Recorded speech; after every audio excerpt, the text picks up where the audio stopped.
오늘 이 아침 우리에게 주시는 하나님의 말씀은 요한복음 7장 25절부터 36절까지의 말씀입니다. 예루살렘 사람 중에서 어떤 사람이 말하되 이는 그들이 죽이고자 하는 그 사람이 아니냐. 보라, 드러나게 말하되 그들이 아무 말도 아니하는도다. 당국자들은 이 사람을 참으로 그리스도인 줄 알았는가. 그러나 우리는 이 사람이 어디서 왔는지 아노라. 그리스도께서 오실 때에는 어디서 오시는지 아는 자가 없으리라 하는지라.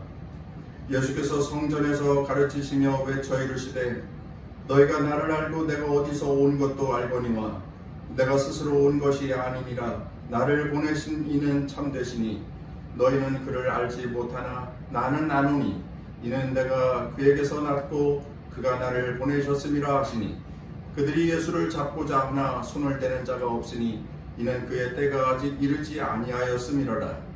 무리 중에 많은 사람이 예수를 믿고 말하되 그리스도께서 오실지라도 그 행하실 표적이 이 사람이 행한 것보다 더 많으랴 하니 예수에 대하여 무리가 수군거리는 것이 바리새인들에게 들린지라. 대제사장들과 바리새인들이 그를 잡으려고 아랫사람을 보내니 예수께서 이르시되 내가 너희와 함께 조금 더 있다가 나를 보내신 이에게로 돌아가겠노라.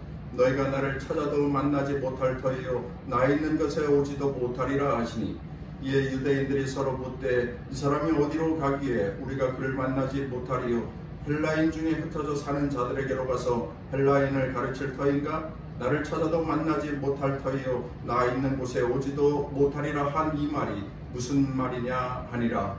이것은 오늘 우리에게 주시는 하나님의 말씀입니다. 할렐루야. 오늘도 현장에서 또 영상으로 예배하는 우리 남동 동산교회 귀한 성도들을 축복합니다. 건강하게 생활하시고 또한 이 시간 말씀의 은혜가 더하기를 간절히 바랍니다. 저녁 시간에 방에서 거실로 나왔는데 내가 왜 나왔는지 생각이 안 나는 겁니다. 여러분들도 그런 경우가 간혹 있지요. 그런데 그만 생각하면 되는데 그 생각이 계속 꽂힌 거예요. 계속 생각합니다. 이것도 아니고 이것도 아니고 뭐지? 뭐 때문에 내가 나왔지? 내가 거기 앉아있다가 뭔 생각을 하고 이렇게 일어났는데 왜 그 생각이 안 나지? 도무지 생각이 나지를 않습니다. 그러면 그만하면 되잖아요. 근데 그 생각이 떠나지를 않는 거예요. 계속 뭐지? 1시간이 지나고 잠자리에 누우려고 하는데도 그 생각이 계속 나는 거예요. 그럴 때 사람들 뭐라고 그래요? 미치겠다. 환장하겠다. 뭐 그런 말도 하잖아요. 그게 그렇게 중요한 게 아닐 텐데 그만 생각하면 될 텐데 다음에 또 생각나겠지. 뭐 필요하면 그 일이 뭐 생각이 날 거야. 그렇게 생각하면 될 텐데 거기에 집착하여서 밤잠까지 설치는 것입니다. 어리석은 거죠. 허망한 것입니다. 사실 사람들의 이 기억력은, 사람들의 이 생각하는 것은 그렇게 뛰어나지 못합니다. 특별한 IQ를 지닌 몇몇 외에는 거의 다 비슷해요. 그렇습니다. 독일 심리학자 헤르만 에빙하우스라고 하는 교수가 망각곡선이라고 하는 용어를 사용하면서 사람의 기억력에 대하여서 이런 언급을 하였습니다. 자신이 16년 동안 사람들의 기억력에 대하여서 연구를 해본 결과 보통 사람들은 자기가 들은 것을 기억한 후에 절반 정도는 절반의 양 정도는 1시간 이내에 다 잊어버린다 라고 하는 것이고, 하루가 지나면 70%를 잊어버리고 한 달이 지나면 80%를 잊어버린다 라고 합니다. 사람은 다 잊어버리게 되어져 있어요. 시간이 지나면서 기억력도 떨어지게 되어져 있습니다. 기억하는 양도 줄어들게 되어져 있어요. 그러니까 하룻밤 잠을 자고 나면은 그 다음날 어제 뭘 배웠지? 어제 강의 시간에 또 수업 시간에 선생님한테 뭘 배웠지? 그러니까 10개 중에 7개는 다 생각이 안 나게 되어져 있어요. 그게 그 교수의 말에 의하면 그게 정상이다 라고 하는 겁니다. 그러니까 여러분, 오늘 설교를 들으시고 예배 마치고 집에 가서 1시간 지나면 더 될 것 같은데 50%는 기억 안 나요. 그리고 내일 일어나면은 70%는 기억이 안 나고요. 좀 더 되는 것 같은데 50%, 70%보다 좀 더 기억이 안 나게 되어져 있어요. 그래서 내일 한 번쯤 생각해 보세요. 어제 목사님이 무슨 설교를 했지? 무슨 설교를 했더라? 내일쯤 한번 생각해 보세요. 그리고 생각이 안 나는 분은 유튜브 남동동산 채널로 들어오셔서 들어가 보면 오늘 설교가 쫙 업로드 되어져 있을 거예요. 그리고 제목을 보면 그거구나. 제목만 보지 말고 시간이 되면 한번 클릭해서 한번 말씀을 들어보세요. 그랬지? 자기는 하나도 기억이 안 나면서 또 한번 들으려고 하면 그거 다 들었던 거야. 그러고서 또 안 들어요. 그때 한번 더 들으면 좋을 텐데. 여러분, 사람들의 기억력은 한계가 있습니다.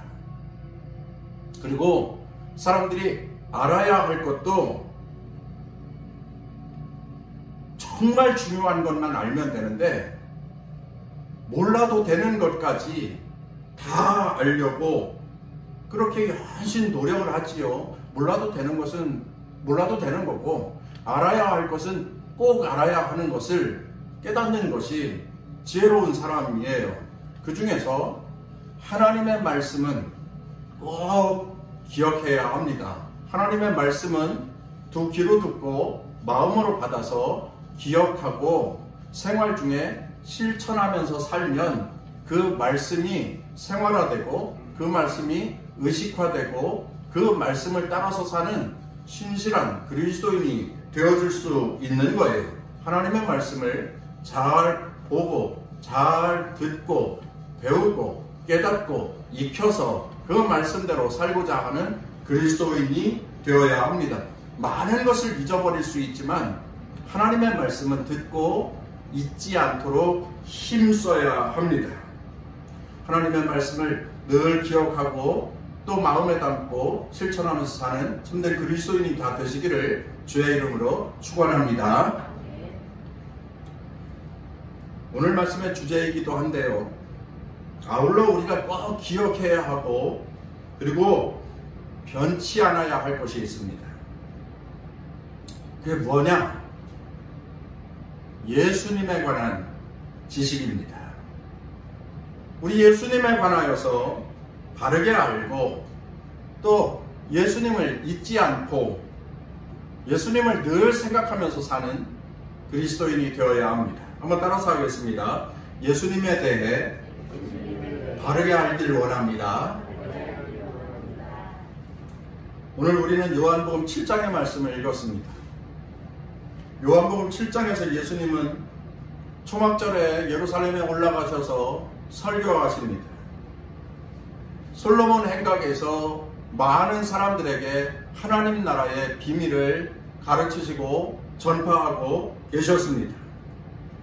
그런데 거기에 모여 있었던 사람들이 다 예수님에 대하여서 희한하다, 신기하다, 놀랍다 이런 마음만 가지고 있었던 사람들이 아니었습니다. 그 중에 일부는 예수님을 잡아 죽이려고 하는 사람들이 곳곳에 있었습니다. 그것을 예루살렘 사람들은 다 알고 있었어요. 오늘 읽을 말씀 25절에 보면은 예루살렘 사람 중에서 어떤 사람이 말하되 이는 그들이 죽이고자 하는 그 사람이 아니냐. 여기 이는 예수님이고 그들은 바리새인들을 말하는 것이고, 바리새인들이 죽이려고 하는 그 사람 예수가 아니냐. 바리새인들은 죽이려고 하고 있었고 예루살렘 사람들은 다 알고 있었고, 그리고 예수님도 알고 계셔서 예수님이 직접 그렇게 말씀하기도 하였습니다. 오늘 읽을 말씀 전에 19절 말씀 끝에 보면 너희가 어찌하여 나를 죽이려 하느냐. 예수님이 직접 하신 말씀이에요. 이러한 상황에서 예루살렘 사람들이 말합니다. 26절 말씀입니다. 보라 드러나게 말하되 그들이 아무 말도 아니하는도다. 당국자들은 이 사람을 참으로 그리스도인 줄 알았는가? 아니 왜 예수가 나타나서 설교를 하고 있는데 저 당국자들 바리새인들은 왜 예수를 잡지 않지? 예수가 그리스도인 것으로 인정하는 것인가? 이렇게 말하는 거예요. 그러면서 고개를 갸우뚱 하더니 이내 이렇게 말합니다. 아, 맞아. 예수는 메시아가 될 수 없지. 예수는 메시아가 될 수 없어. 왜 그렇게 생각했을까요? 예수님의 출신 때문이었습니다. 예수님의 출신이 어디인지를 알고 그 출신, 그쪽 지역에서 태어난 사람은 선지자도 될 수 없고 메시아도 될 수 없다, 구원자도 될 수 없다, 이렇게 생각을 하였던 겁니다. 27절 말씀. 그러나 우리는 이 사람이 어디서 왔는지 아노라. 이 사람이 어디서 왔는지 아노라. 그러기에 예수 저 사람은 메시아가 될 수 없어. 예루살렘에 있던 많은 사람들은 예수님이 어디에서 왔는지 알았습니다. 잘못된 정보가, 잘못된 생각이 엉뚱한 결과를 낳고 있는 거예요. 예수라고 하는 사람이 갈릴리 출신인 것을 우리는 알지. 갈릴리 출신은 선지자가 될 수 없어. 구원자가 될 수 없지. 그러면서 27절 말씀 뒤에 그리스도께서 오실 때에는 어디서 오시는지 아는 자가 없으리라 하는지라. 그리스도가 오실 때에는 어디서 오시는지 아는 자가 없으리라. 여러분, 당시 유대인들은 구원자 그리스도 메시아가 오면 마치 하늘이 우르릉 꽝꽝거리고 그리고 빛이 쫙 비춰지면서 백마탄 사람이 하늘에서부터 따닥따닥 하면서 달려 내려오는 그런 희한하고 신비로운 그러한 광경으로 메시아가 올 것이다 라고 하는 사실로 알고 있었고, 랍비들도 그리스도에 대하여서 그렇게 가르치고 있었습니다. 메시아는 어느 날 갑자기 불현듯 멋진 모습으로, 멋진 영상으로 우리에게 올 것이다, 그렇게 알고 있었던 거지요. 그런데 예수님은 그렇게 오지 않으셨습니다. 예수님은 사람의 몸으로, 그것도 천한 곳에 오셨습니다. 그리고 나사렛에서 어린 시절을 살았습니다. 갈릴리 출신, 갈릴리의 나사렛 출신이라고 하는 것을 그들은 알았습니다. 그의 아버지가 요셉, 목수라고 하는 사람이었고, 그의 어머니 마리아도, 그리고 그의 동생들도 다 알고 있었습니다. 그래서 그들은 단정지었습니다. 메시아는 그렇게 오지 않아. 예수는 메시아가 될 수 없어. 그렇게 단정지어 판단해 버린 것입니다. 예수라고 하는 사람에 대해서도 알고, 예수의 아버지도 알고, 예수의 고향도 알고, 예수의 엄마도 알고, 그렇게 안다고 하는 것이 그리스도이신 예수님을 영접하는 데에 큰 방해 조건이 되고 만 것입니다. 갈릴리 출신인데 뭐 대단하겠어. 뭔가 다른 사람보다 좀 지혜가 더 있는 사람이겠지. 메시아는 아니야. 메시아는 될 수 없어. 여러분, 유대 예루살렘 사람들은요, 사마리아 사람들을 경멸했고요, 그리고 갈릴리 사람들을 무시했습니다. 갈릴리에서는 절대로 선한 것이 날 수 없어. 거기에서는 선지자가 날 수 없어 라고 하는 고정관념이 그들에게 있었던 것입니다. 고정관념은 물론이고 잘못된 지식이 바른 지식을 갖지 못하도록 막아선 것입니다.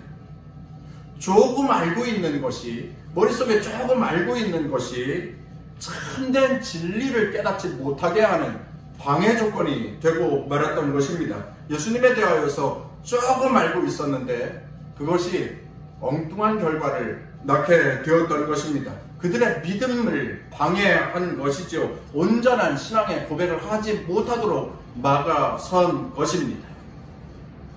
여러분, 이러한 견지에서 보면 이것은 오늘날 우리들의 실수일 수도 있습니다. 잘 생각해 보십시오. 우리가 편견, 오해라고 말하는 잘못된 지식과 기억의 단편들이 우리의 신앙생활을 방해할 때가 있습니다. 혹시라도 말입니다.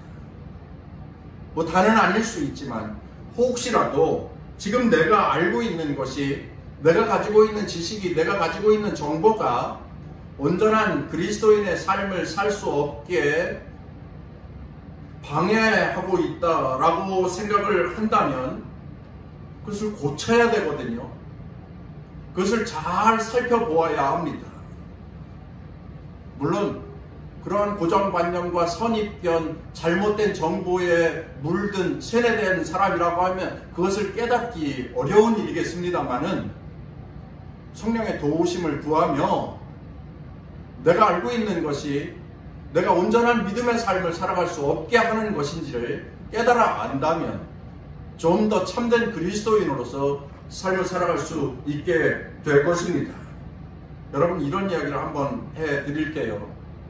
좀 무거운 이야기일 수도 있고 또 쉽게 들으면은 그럴 수 있지, 그래 그 말씀이 맞다 할 수도 있는 그러한 내용입니다.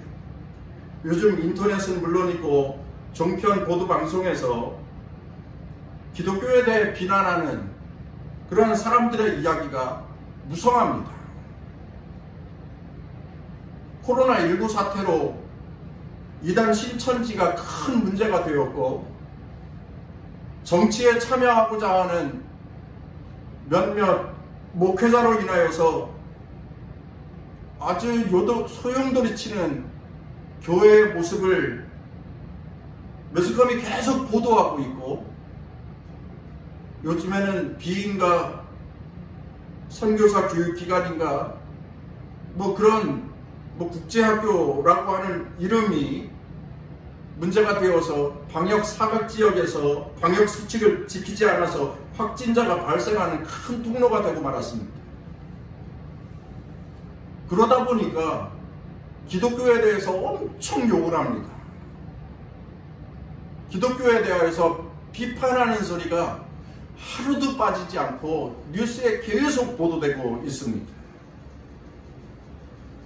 교회 내지는 교회와 비슷한 이단들, 사실은 한 단면일 뿐인데 그 단면을 보고서 교회가 바이러스 덩어리인 것처럼 묘사하여서 보도하는 그러한 기사들이 넘쳐나고 있습니다.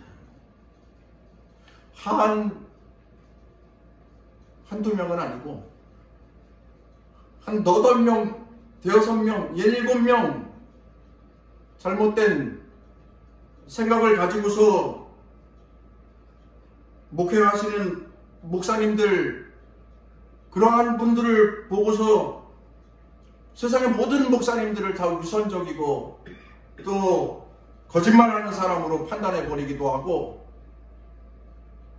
교회 다니는 사람들은 정말 제정신이 아니다, 뭐 이런 소리까지 합니다.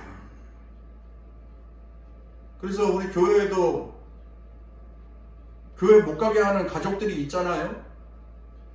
교회 가지 말라고 그러는 가족들이 있지 않습니까? 뭐 물론 그렇다고 해서 제가 요즘에 교회로 억지로 오세요 라고 말하는 목회자도 아니지만, 그렇게 하지 않는 이유는 영상으로 예배 드리는 것도 마음과 뜻과 정성을 다해 신령과 진정으로 드리면 그것도 하나님께서 기뻐 받으시는 사한 제사가 되는 것이니까 저는 그렇게 믿습니다. 그래서 영상으로라도 예배를 드려야 합니다. 바이러스 시대니까 지금은 어쩔 수가 없는 거예요.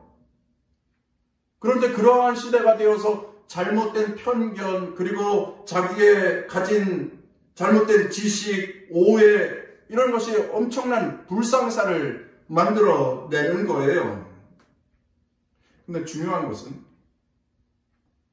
그러한 시대가 되었더니 교회에 다니고 있는 그리스도인들조차도 기독교와 교회에 대하여서 부정적으로 말하고 부정적으로 생각하는 사람들이 생겨나고 있다라고 하는 것입니다. 믿음이 흔들리는 거예요. 세상의 사람들은 그렇게 말할 수 있다고 해도 그리스도인들은 기독교와 교회와 예수와 목회자에 대해서 그렇게 말하면 안 되는 거예요. 네 편, 내 편도 모르나요? 너무 이분법적인 이야기인지 모르겠지만 세상 사람들이 하는 말에 부안해동하여서 같이 동조하고 박수치면서 맞다고 동의하면 안 되는 거예요. 그리스도인들이라면. 어떤 한 무리의 목회자 보고서가 있습니다. 얼마 전 한 교단이 낸 코로나19 시대 한국교회 신생태계 조성 및 미래의 전략 수립을 위한 조사 결과 보고서. 이 보고서 이름도 되게 기르네요. 앞으로 기독교가 어떻게 나아가야 되느냐라고 하는 질문입니다. 이 각종 뉴스 기사에 보도된 내용이에요. 이 보고서에 따르면 목회자 600명을 대상으로 설문조사를 한 결과 한국 교회의 혁신은 필요한가? 얼마나 필요한가? 이 질문에 86%의 목사님들이 매우 필요하다, 이렇게 대답을 했어요.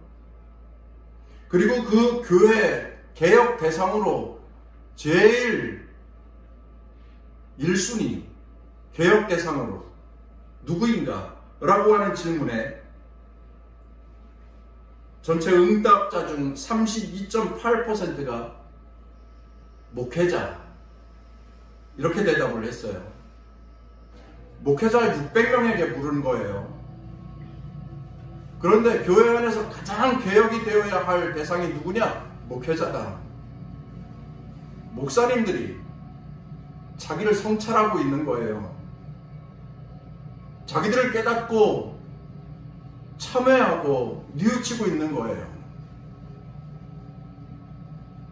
대다수 목사님들이 그렇게 생각을 하고 있는 겁니다. 목사가 변해야 교회가 산다. 여러분들 중에서도 고개를 끄덕이는 분도 계실런지 모르겠습니다만은 목회자들도 다 알고 있어요. 정상적인 목회자라고 한다면 다 알고 있는 사실이에요. 목회자들이 부족하지요. 저만 해도 그렇습니다. 부족할 뿐입니다. 그래서 자꾸 갱신하고 자꾸 새로워지려고 하고 자꾸 하나님이 기뻐하시는 자로 변화하려고 하고 그러한 무진 애를 쓰고 노력하고 힘쓰는 거예요. 우리 성도 여러분들께 부탁을 드립니다. 알고 있는 작은 지식 하나, 들려져 온 어떠한 잘못된 정보 하나로 모든 것을 다 판단해서는 안 된다 라고 하는 겁니다. 좀 웃긴 얘기 하나 섞어서 말씀해 드릴게요. 제가 얼마 전에 한 마트에 정육센터에 삼겹살 수육거리하고 목심 수육거리를 사러 갔어요. 마스크를 이만한 걸 하고 사러 갔어요. 나는 그 가게 주인을 알아요. 근데 그 가게 주인은 나를 몰라요. 글쎄, 주인이 손님을 알아보는 게 더 중요할 것 같은데 그분은 나를 몰라요. 그래서 제가 200g짜리 삼겹살 3덩이 주시고요, 목심 200g짜리 2덩이 주세요. 그럼 1kg 사는 거잖아요. 뭐 위아래로 좀 차이가 있을 수 있겠죠? 그랬더니 그 아저씨가 삼겹살 한 덩이를 썰어서 이렇게 보여주면서 저에게 이렇게 말했어요. 어르신, 이거 기름 많아요. 나는 내가 봐도 그분이 저보다 나이 많아요. 그런데 나는 그분보다 특별한 것이 하나 있잖아요. 이마가 까졌잖아요. 아니, 그래도 상대방이 기분이 어떨지 모르니 장사하시는 분이시면, 아니, 내가 목사님인 줄 모르면 아니면 사장님이라고 하든지 아니 그냥 선생님이라고 하든지, 나 그냥 그렇게 이상하게 보이는 노인네 정도로만 보이나 봐요. 뭐 크게 기분이 나쁘지는 않았어요. 제가 드리려고 하는 말씀은 이 조금을 보고 그렇게 노인으로다가 이야기하지 말라는 거죠. 우리 그리스도인이 아주 작은 정보 하나 가지고서 전체를 다 나쁜 사람, 나쁜 집단 그렇게 말하면 안 된다라고 하는 거예요. 세상 사람들은 그렇게 말할 수 있어도 그리스도인들은 교회와 기독교에 대하여서 이단이 아닌 이상 그렇게 함부로 정죄하고 심판하고 욕하고 비난하는 것은 절제해야 한다 하는 말씀을 드리는 거예요. 솔직히 일부 교회의 문제이지 정상적인 교회가 사회에 얼마나 큰 유익을 주는 공동체입니까? 1년에 전체 우리나라 기부금 가운데에 40%? 정확하지는 않습니다. 우리나라 전체 기부금 가운데 40%가 교회에서 나온다고 하는데, 교회가 그렇게 세상 사람들에게 사실 욕먹을 공동체도 아니에요. 다만 코로나 바이러스 시대에 그런 몇 가지 일들로 인하여서 매스컴이 크게 문제로 다루다 보니까 그것이 엄청난 문제가 되는 것 같은데, 우리 기독교인, 그리스도인들, 특히 우리 교회 성도들은 세상 사람들이 그렇게 말한다 할지라도 맞아 이러지 말라는 말씀을 드리는 거예요. 작은 지식을 가지고 전부를 판단하는 우를 범하지 말아야 한다라고 하는 겁니다. 여러분, 우리가 신앙생활을 잘하기 위해서는 진짜로 중요한 진리를 아는 것, 그 진리에 집중해야지 들려져 왔다가 그저 먼지처럼 사라져버릴 그 작은 지식, 정보, 소문, 편견, 오해 이런 것에 집착하여서 예수님에 대하여서, 교회에 대하여서, 기독교에 대하여서 함부로 말하는, 세상 사람들은 오징어 하듯이 한다 할지라도 우리는 그렇게 해서는 안 된다라고 하는 것입니다. 한번 따라서 하겠습니다.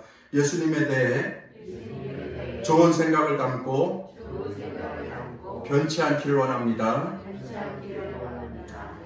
오늘 본문 31절 말씀. 무리 중에 많은 사람이 예수를 믿고 말하되 그리스도께서 오실지라도 그 행하실 표적이 이 사람이 행한 것보다 더 많으랴 하니, 예수님 주변에 있었던 사람들 중에는 예수님을 메시아로 인정하는 사람들이 있었다라고 하는 것이고, 그들이 고백하는 거예요. 어떤 메시아가 온다 할지라도 예수님이 행하신 이적보다 더 많은 이적을 행할 수 있을까? 예수님은 대단한 능력자시지, 예수님은 사랑해 주시지, 예수님이 메시아야, 맞아 이렇게 지금 고백을 하고 있는 거예요. 예수님은 구원자야, 예수님은 메시아야. 그들은 생각 속에 예수님에 대하여서 확고한 생각을 세워가고 있었던 겁니다. 그런데 예수님 주변에는 예수님 죽이려고 하는 사람들 있었다고 했잖아요. 바리새인들과 서기관들, 대제사장들. 그러나 그들은 예수님에 대하여서 계속 폄하하는 말을 하였습니다. 예수님에 대하여서 계속 비판하는 말을 하였습니다. 오늘 읽은 말씀에 나오지는 않지만 마태복음 12장에 보면 야야야, 저 예수라고 하는 사람 바알세불 귀신 들린 사람이야, 이렇게 폄하하였고요.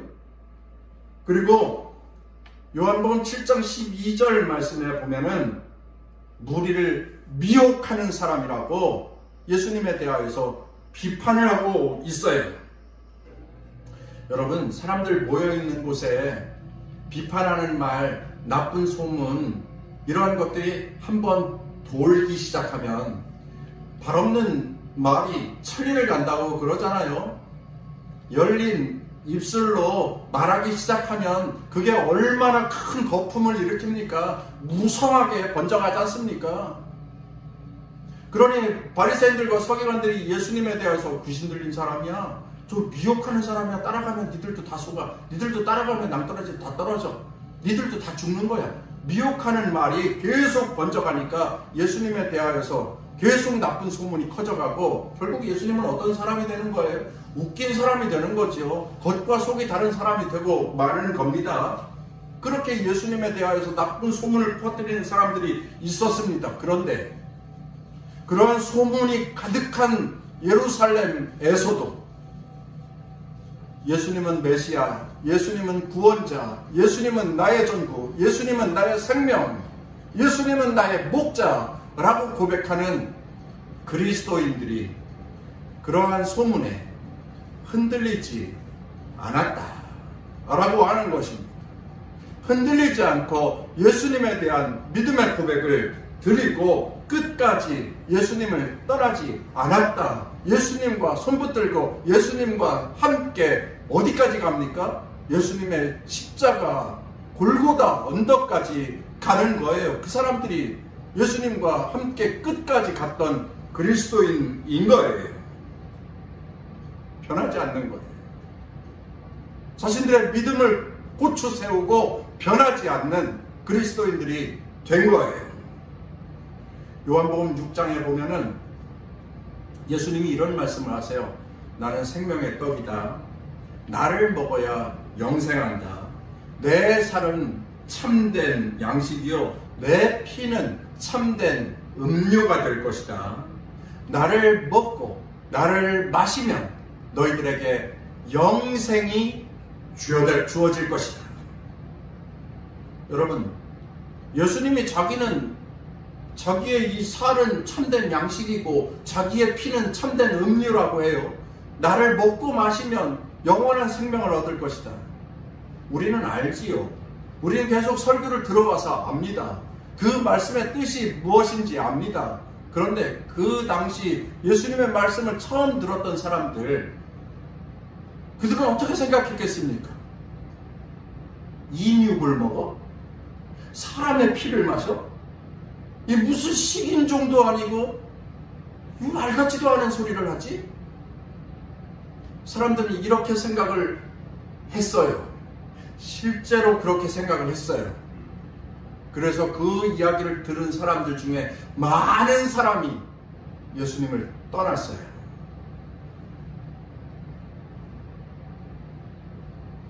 예수님의 제자가 되겠다고 따라왔던 사람들도 예수님의 살과 예수님의 피를 먹고 마셔야 영생의 자녀가 된다고 하는 이 말씀을 들었을 때에 도저히 받아들일 수 없다. 이 말은 도저히 인정할 수 없다 하고서 예수를 떠났어요. 사람들이 많이 떠났을 때 예수님이 제자들에게 이렇게 물으십니다. 너희들도 내 곁을 떠나가려느냐? 그런데 베드로가 이렇게 고백을 하지요. 영생의 말씀이 주님께 있는데 우리가 누구에게로 가겠습니까? 할렐루야. 영생의 말씀이 주님께 있는데 우리가 누구에게로 가겠습니까? 예수님의 말씀 우리는 다 이해할 수 없어요. 예수님의 말씀 우리는 다 깨달을 수 없어요. 우리는 못 배웠어요. 우리는 머리도 나빠요. 우리는 지식이 부족해요. 그래서 예수님이 하시는 말씀 신기롭고 놀라운데 다 알아들을 수 없어요. 그래서 사람들이 많이 떠나갔지만 나는 영생의 말씀이 예수님께 있는 줄 알아요. 나는 떠나지 않겠습니다. 나는 변하지 않겠습니다. 나는 믿음 식어지지 않겠습니다. 끝까지 예수님과 함께 하겠습니다. 사람들이 예수님을 뭐라고 한다 할지라도 나는 예수님을 인정합니다. 나는 예수님을 고백합니다. 나는 변하지 않을 거예요.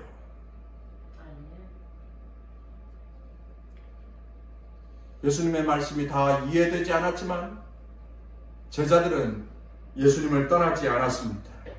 그래서 그들이 나중에 사도들이 될 수 있었고, 그리고 그 변하지 않는 그리스도인들이 나중에 초대교회 7 집사가 될 수 있었고, 그렇게 주님의 일을 하는 헌신자, 사명자들이 될 수 있었던 것입니다. 다시 한번 말씀을 드립니다. 예수님의 말씀이 이해되지 않는다 할지라도 예수님의 말씀에 생명이 있습니다. 예수님의 말씀에 능력이 있습니다. 예수님은 축복이십니다. 예수님은 목자가 되십니다. 할렐루야. 그런데 우리가 누구에게로 갑니까? 다 떠날지라도 나는 변하지 않습니다. 나는 주님과 함께 하겠습니다. 사랑하는 귀한 성도 여러분, 요즘 코로나19 바이러스의 시대가 되어서 1년이 넘도록 진정되지 않는 세상 가운데에 1년 가까이 교회에 오지 못하고 영상으로 예배하는 분들도 많은 그러한 때에 지금도 영상으로 대부분 교우들이 예배를 드리고 있잖아요. 간절히 부탁을 드립니다. 믿음의 흔들림이 없기를 바랍니다. 믿음에 흔들림이 없이 든든하고 견고한, 그리고 신실한, 그리고 충성스러운 하나님의 백성들이 되시기를 주의 이름으로 축원합니다. 예수님은 나의 전부예요. 예수님은 나의 목자예요. 예수님은 나의 생명이에요. 예수님은 나의 축복입니다. 그런 남동동산의 성도들이 다 되시기를 주의 이름으로 축원합니다. 정리하겠습니다.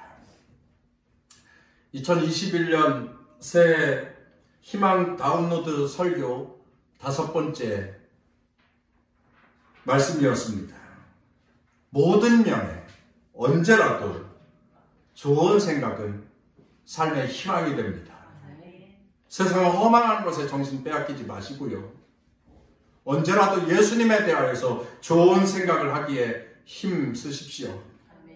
세상적인 지식을 더 얻으려고 하는 그 노력보다 하나님의 말씀과 예수 그리스도를 알아가며 더 힘쓰는 그리스도인들이 되셔서 언제라도 변함없이 예수님은 나의 구원자, 예수님은 나의 목자, 예수님은 나의 생명, 예수님은 나의 전부, 예수님은 나의 축복임을 고백하는 참된 그리스도인들로 올 한 해를 사시기를 바랍니다.